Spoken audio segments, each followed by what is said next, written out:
आज आपण asset allocation म्हणजे काय याविषयी माहिती घेणार आहोत.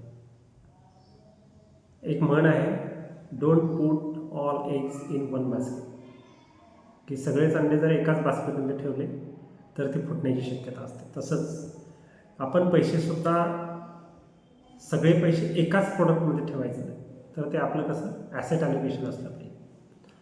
आता गुंतवणुकीचे ॲसेट ॲलोकेशन कोणकोणते आहे, तर त्यामध्ये 4 मेजर ॲसेट ॲलोकेशन आहे.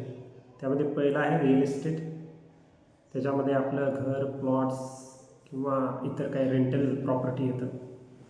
त्यानंतर नेक्स्ट आहे इक्विटी. इक्विटीमध्ये स्टॉक्स, म्युच्युअल फंड्स, ETF ह्या सगळ्या गोष्टी येतात. थर्ड आहे बॉन्ड्स. बॉन्ड्स म्हणजे सगळे फिक्स रिटर्न देणारे इन्कम आहे.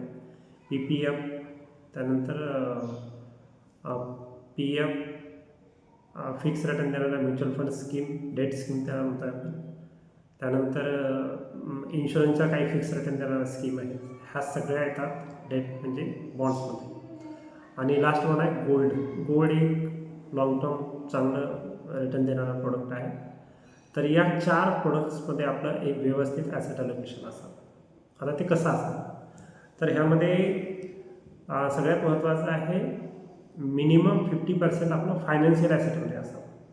आता रिअल इस्टेट जे आहे, तर रिअल इस्टेट हे फिजिकल ॲसेट आहे, जिथं प्लॉट्स वगैरे, घर वगैरे आपण घेतो. तर जे काही आपलं वेल्थ आहे, जे काही आपलं ॲसेट आहे, तर मिनिमम 50% फायनान्शियल ॲसेटमध्ये असावं. त्याच्यापेक्षा जास्त असेल तर वेल अँड गुड. कारण जर आपण मोठमोठे ॲक्टर्स किंवा मोठमोठे उद्योगपती जर बघितले, मुकेश अंबानी, शाहरुख खान, अक्षय कुमार वगैरे, सलमान खान, तर ह्यांचं जर आपण ओव्हरऑल जर बघितलं तर त्यांचं रिअल इस्टेटमध्ये 5 ते 10% वर ॲलोकेशन नाही आहे. 90% त्यांचं ॲलोकेशन 90% त्याचं ॲलोकेशन हे फायनान्शियल ॲसेटमध्ये आहे. फिजिकल ॲसेटमध्ये त्यांचं ॲलोकेशन कमी आहे.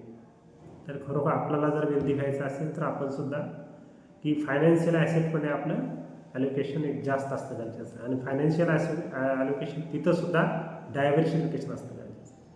तर तिथं डायव्हर्सिफिकेशन नेमकं एक ब्रॉडली जर विचार करायचा असेल तर कसं असेल, तर आपल्या इक्विटीमध्ये तसा विचार केला तर वयाप्रमाणे जर तुमचं वय 40 असेल तर 40 हे तुमचं डेटमध्ये असावं.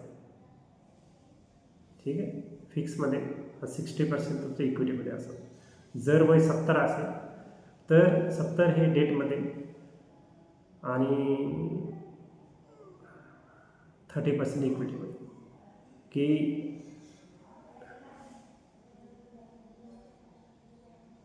जेवढं तुमचं वय, समजा 0 वय असेल तर 100% इक्विटी. जसं जसं वय वाढत जाईल तसं डेटचं प्रमाण तुम्ही वाढवत जायचं आणि इक्विटीचं प्रमाण कमी करायचं. आणि जर फुल ॲग्रेसिव्ह असेल तर तुम्ही पूर्णपणे इक्विटीमध्ये जाऊ शकता.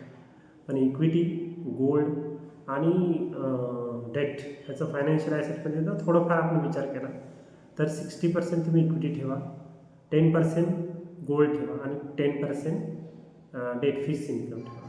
तर अशा प्रकारचं आपण ॲलोकेशन केलं, दरवर्षी त्याचा रिव्ह्यू केला, तर तुमचा पोर्टफोलिओ कुठल्याही परिस्थिती असेल, मार्केट डाऊन असो, अप असो, बॅलन्स राहील आणि एक पीस ऑफ माइंड राहील. आणि लाँग टर्ममध्ये सुद्धा तुम्ही चांगले रिटर्न जनरेट करू शकता. That's asset allocation is most important.